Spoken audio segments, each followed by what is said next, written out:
Hey, everybody. I'm here today with Eli Schwartz. He's the author of a book that's hot off the press. It's called Product-Led SEO. I totally recommend it. It's changing the way I'm thinking about my whole life, actually. You can grab it on Amazon or you can go to Eli's site, productledseo.com. Eli has been around in the industry for a while. It might be getting close to be calling him OG at this point. He's an SEO expert and currently consulting, and he's been doing work for clients such as WordPress, Quora, G2, Zendesk, and he's just had a lot of good experience putting into practice what his book is about. And most notably, I think at SurveyMonkey, he spent a good amount of time, and I'm assuming, Eli, that gave you a lot of opportunity to practice what you're talking about here, right? Yeah, absolutely. It's great to be here with you, Ryan. So the thing I learned at SurveyMonkey was that SEO is not the way it's written in the book, where there was no book really that you could follow.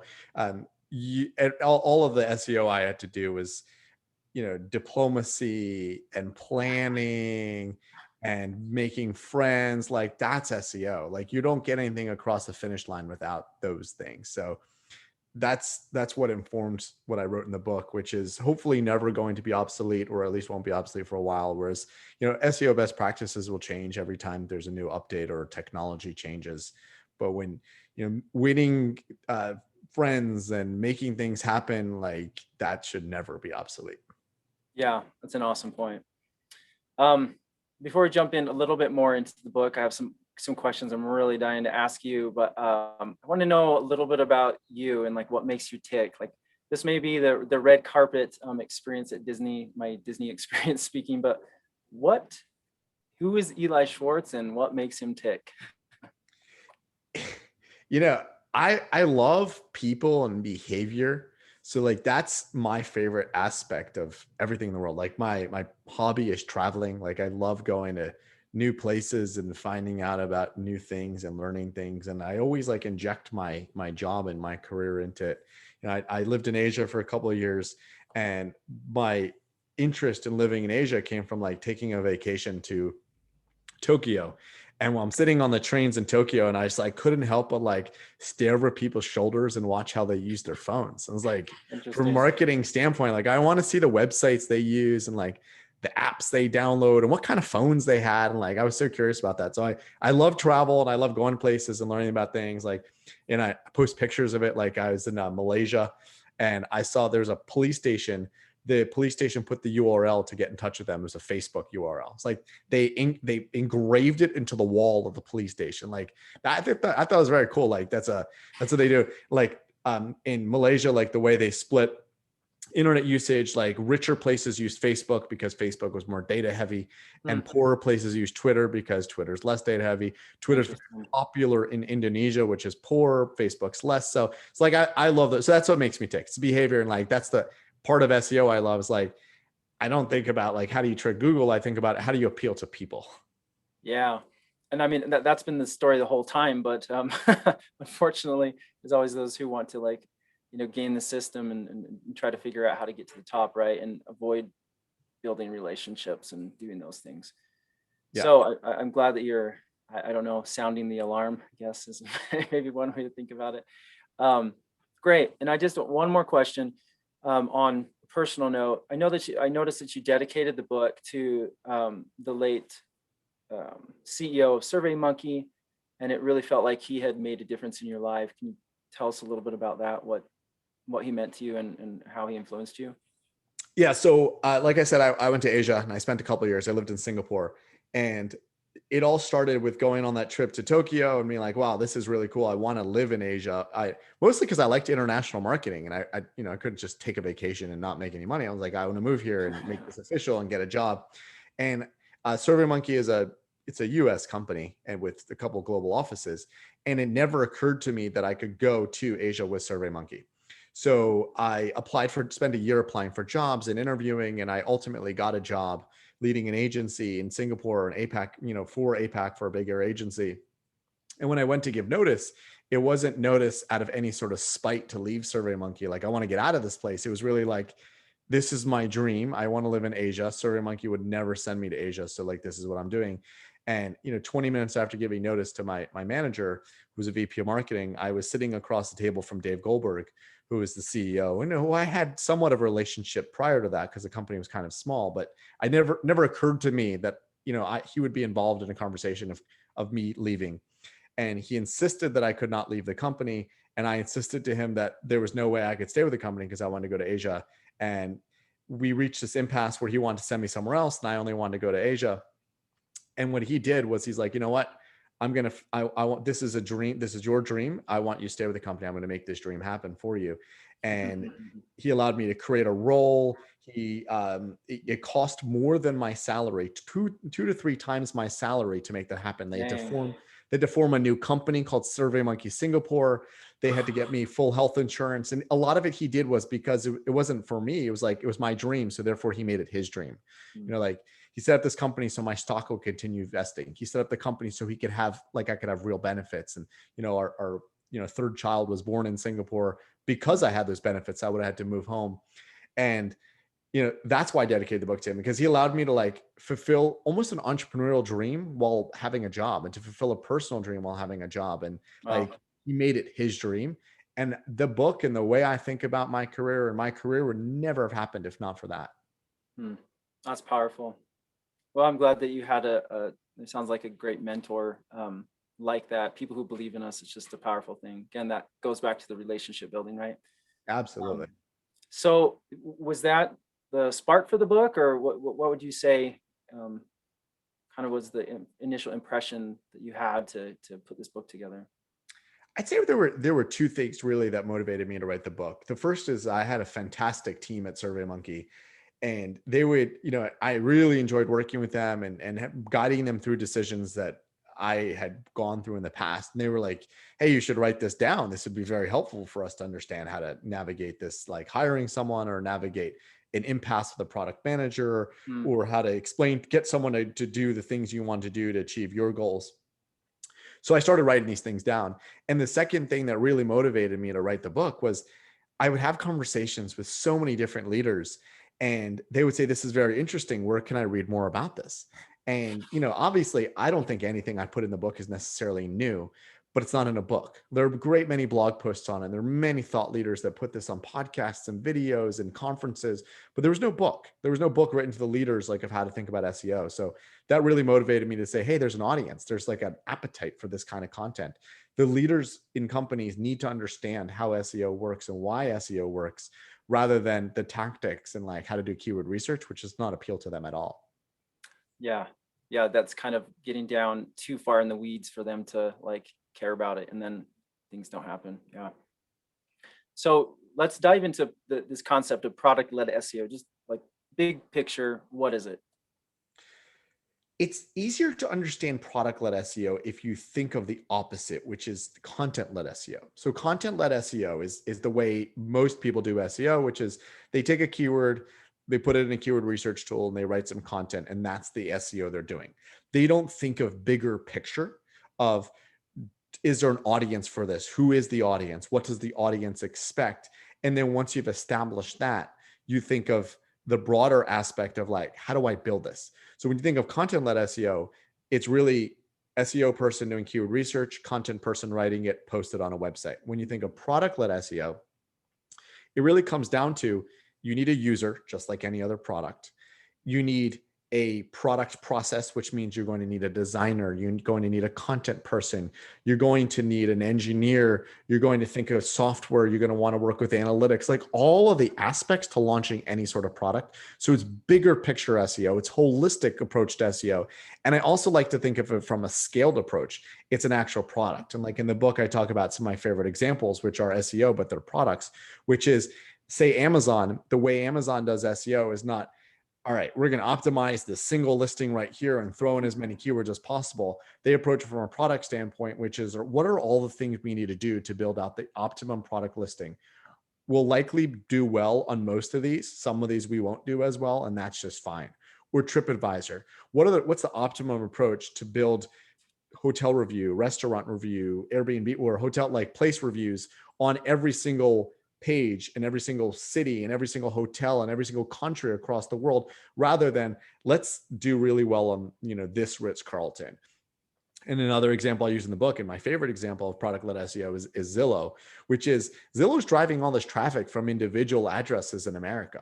You can't do SEO for those individual addresses like, oh, let's optimize Johnny Depp's house, or let's optimize, let's optimize Barack Obama's house because so many people are going to be searching for his address. It's really like, what's the product we build to build an excellent page on every single listing in the entire, or every single address in the entire US?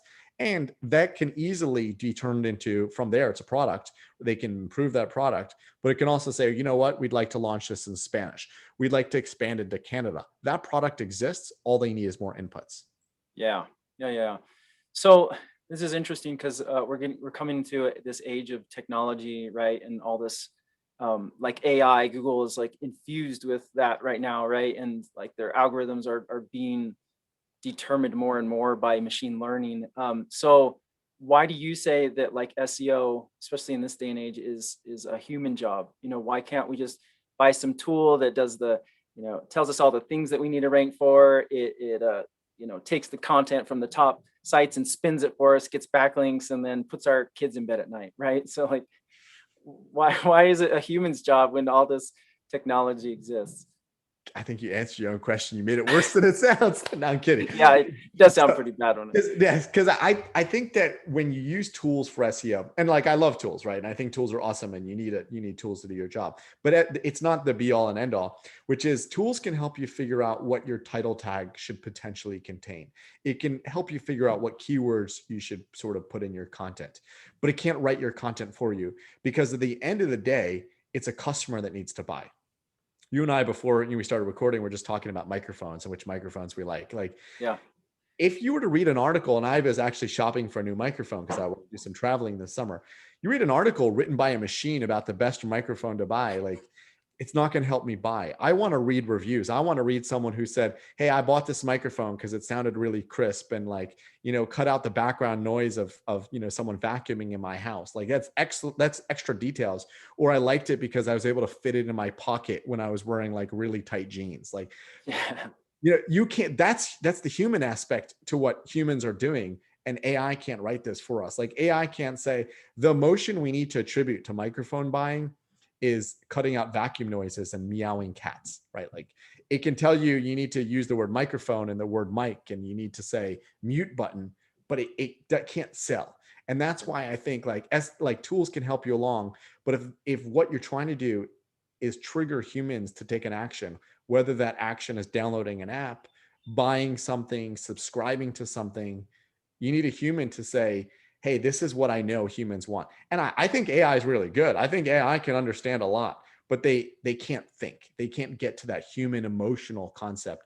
And that's what I think triggers people on taking that action. And I think like you can add a lot of AI into, let's say, e-commerce, but ultimately a product description. We're all familiar with the really good copy editing that happens on the really good e-commerce websites that make you want to buy versus the generic manufacturer written descriptions that come from, AI or, some copy editor that doesn't really care. Yeah. So I guess my next question is, are you trying to put SEOs out of business? I mean, don't do keyword research. Don't do like, what's the deal here? I can't believe you're the first person to ever asked me this. No, the opposite. I want SEOs to be more valuable. I want SEOs to be, like, look at it this way. When you're on a plane, the pilot's actually not flying the plane. The pilot is watching over the autopilot who is flying for the most of the time flying the plane.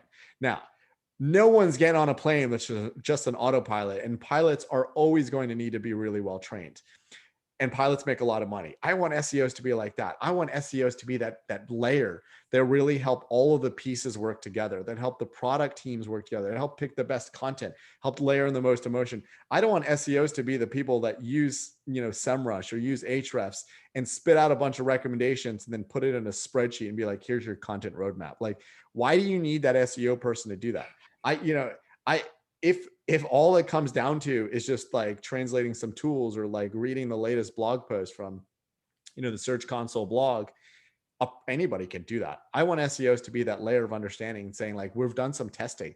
We understand what Google's looking for here. We understand what the humans are looking for here. And here's how we're going to build this really great product. I want to upskill SEO. I want to up level what SEOs can do. I want them to get paid more by being product managers, by helping to sell and helping to drive revenue, rather than to just be like the person that does QA on copy. Yeah. No, that's awesome. That was my next question is, as an SEO manager, there's this mindset of here's where you fit in to the picture, right? And that's pretty global, right? Within a lot of organizations, how that SEO manager or SEO specialist is, what's their place, right? So what's the best approach for an existing SEO manager out there, or maybe a growth manager, or somebody who's like in the day-to-day, but not necessarily like have their hands in all those other departments?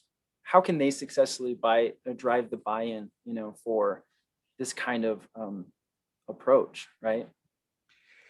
Yeah, so I don't really dig this into my book so much because I didn't really write the book for the SEO manager, but I like talking about this a lot, which is, and I do mention in my book that you should never measure your SEO performance by rankings.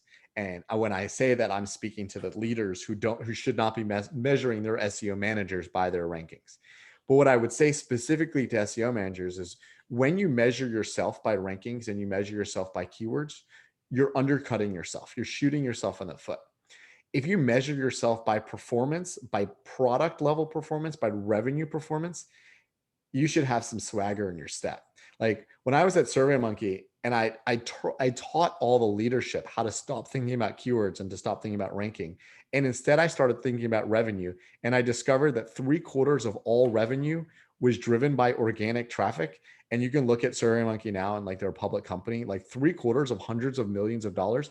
That's a big deal, right? Like that's how you get more control. That's how you can say, hey, I know engineer, you don't really want to ship this product for me. And I know product manager, you don't really want to prioritize this, but do you realize there's $100 million attached to this?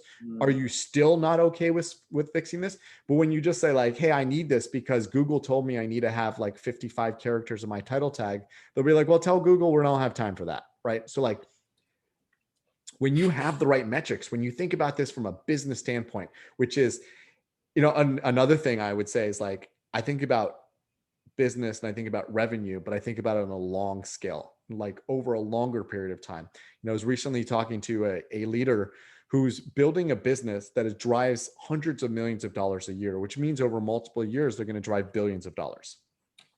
And this business, they're hoping to eventually drive 10 to 20% of acquisition directly from SEO.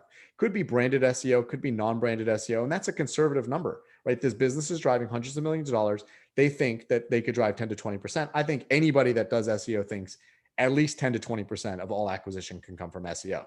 Now, over 5 years, that number is more than $1 billion. That's how you really advocate for SEO in a company, and say, I'm building $1 billion business. Now, obviously you're doing that based on the fact that the business sells a lot. And let's say we're not making this up here.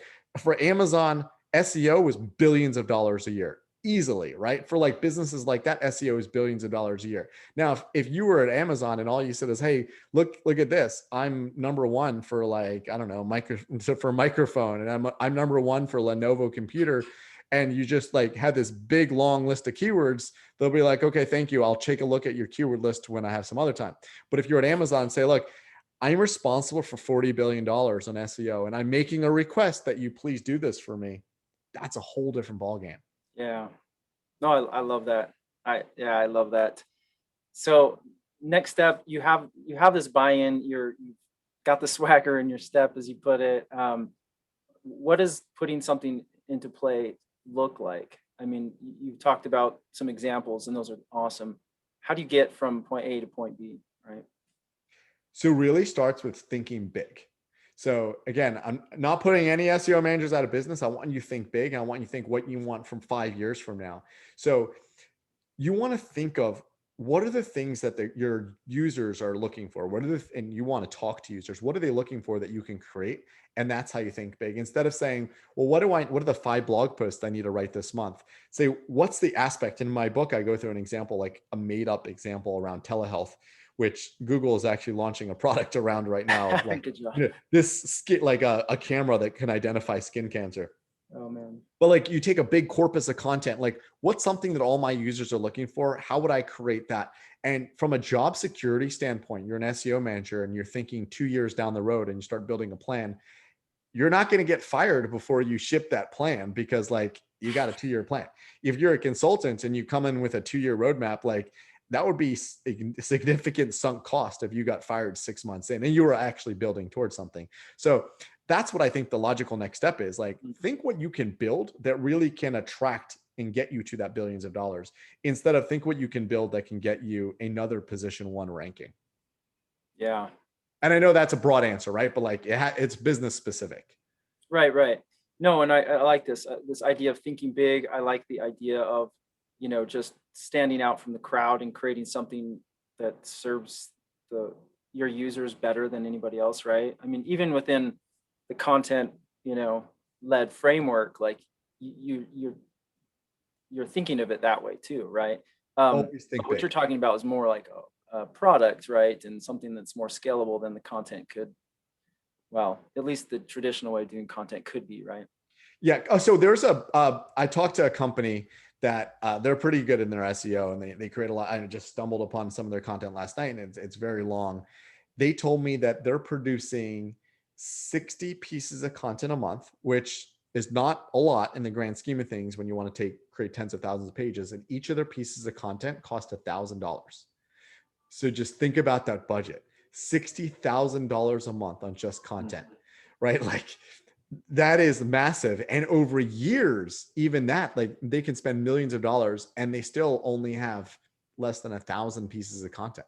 So unless you're doing product led, you're not going to scale into like your, especially if you have a high base, you're not going to scale into 10x growth. Like that, you need a lot of content to really to grow 10x. That's huge. To grow 10% a year, maybe, 1,000 pieces of content will do it for you. So that leads to the next question. Backlinks. Does it have a place in here? What do you think about them? Where does it fit into like somebody who's hired to make SEO content and get backlinks, right? Like what do they do with that? I mean, personally, I feel bad for them. Early in my career, I was responsible for backlinks and I had a budget to buy links, and we bought links within pieces of content. And this was probably the last time I bought a link was, I don't know, 13 years ago. Right. And when it actually worked, right? It actually worked. And now 13 years later, this idea of guest posting, I'm still getting all that spam email by guest posts on high domain authority websites. Like 13 years ago, Android didn't really exist and barely existed, and you didn't have Google Home, and you didn't have self-driving cars from Google, and you didn't have like Google camera that can identify skin cancer. Now we're 13 years later and all this stuff exists. And we think that if you get a backlink on a high domain authority website that is out of context and not relevant, Google's going to somehow count that. Like, to me, that's absolutely ridiculous. The way I think of backlinks is think of it as PR.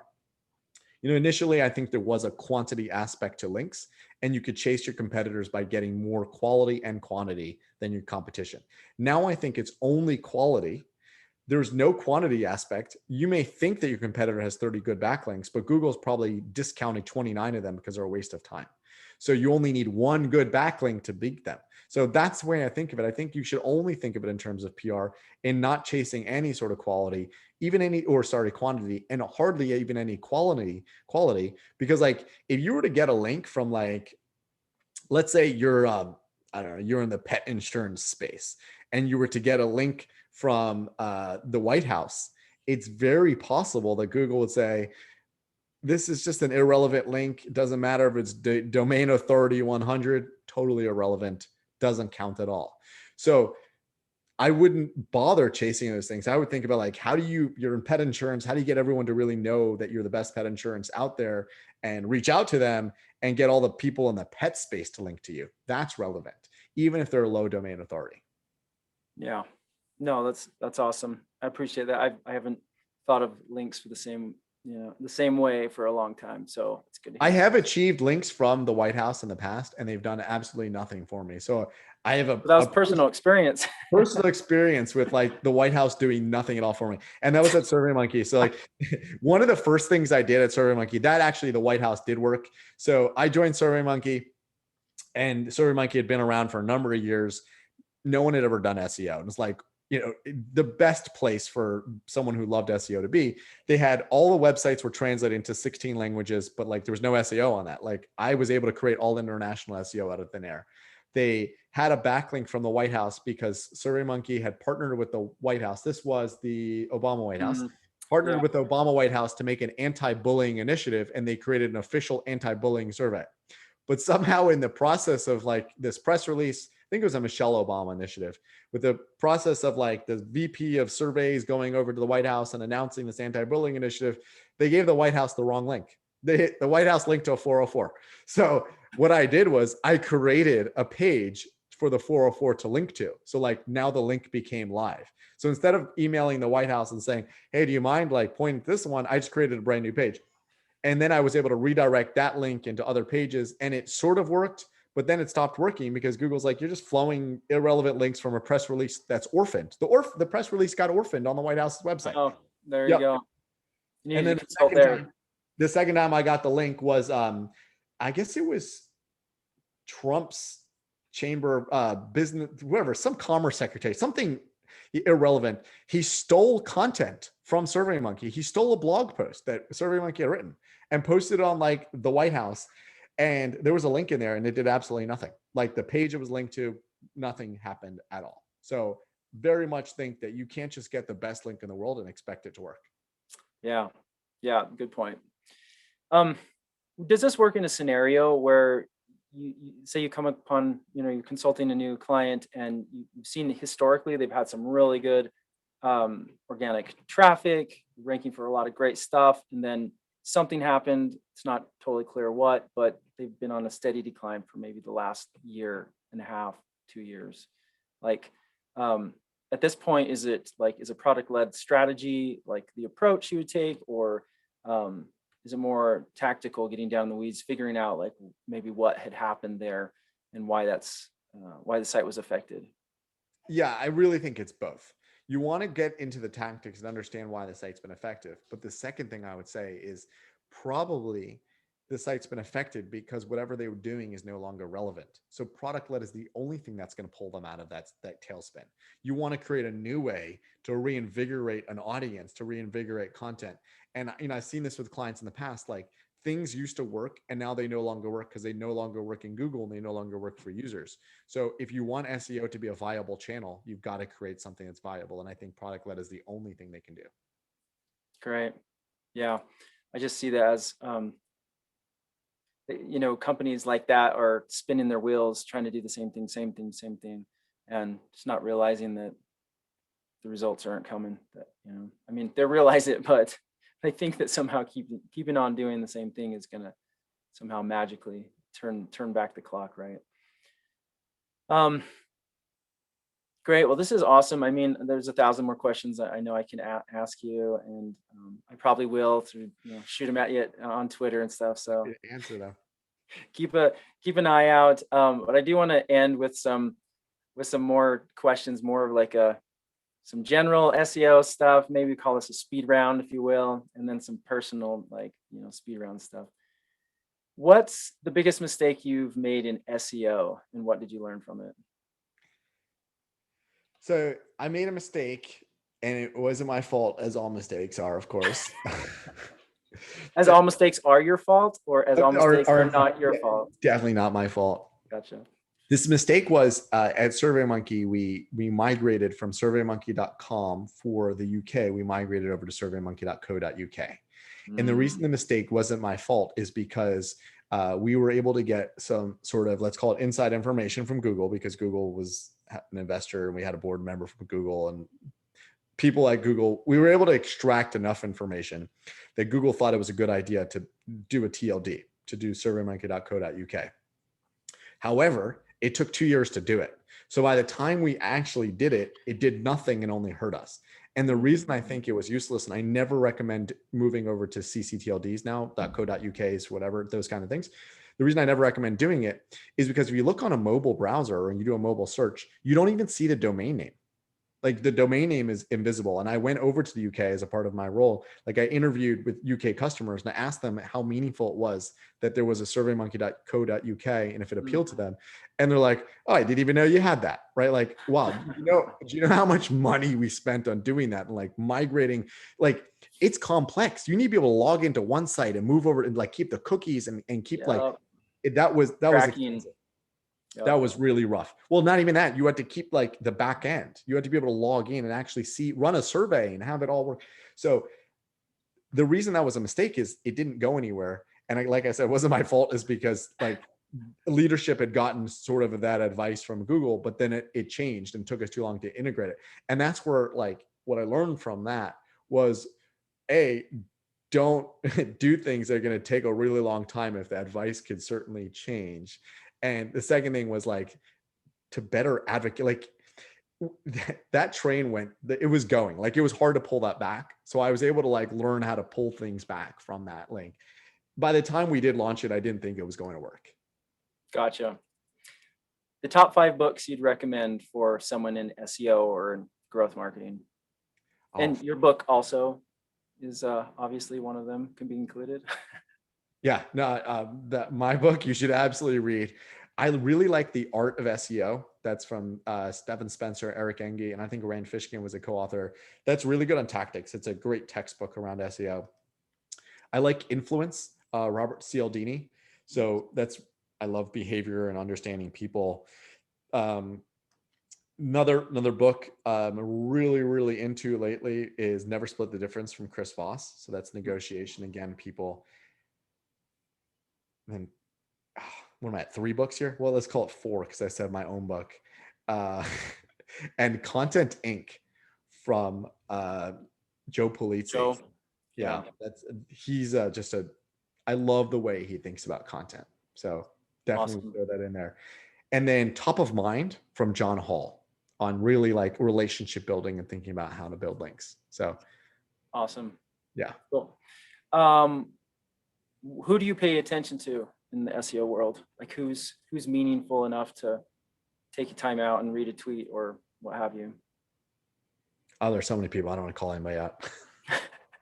It's kind of like that, huh? It's close community. Yeah, if I miss them, then I count on the retweet. The person that I like would say I follow the closest is Eli Schwartz. He knows everything happening in SEO. Like, when he talks about an algorithm update, he usually hears about it from the forums that no one else even bothers to check. And he's reading like Black Hat World and like the Black Hat people are complaining about stuff. And like, he's doing the dirty work for all the rest of us. So I could not appreciate him any more than that. Yeah, Barry's awesome. Sweet. Okay, personal, really quick. Surfing or swimming? I'm terrible at sports, so swimming. I've gone surfing, but I fall. Yeah, I never even got up, so you're better than me. Mexican or Korean food? Korean. Like I said, I love being in Asia. And I love the variance there. Love it, dude. Sega or Nintendo? Neither. Never been into games. Okay, it's good to know. Big Bang Theory or House? Probably House. Okay. Well, Eli, it's been awesome chatting with you today. I appreciate your time. I'm stoked about your book, and I've been telling everybody about it. And so, good luck with having me. Yeah, I'd love to keep in touch and get some more people believing the way that it should be done.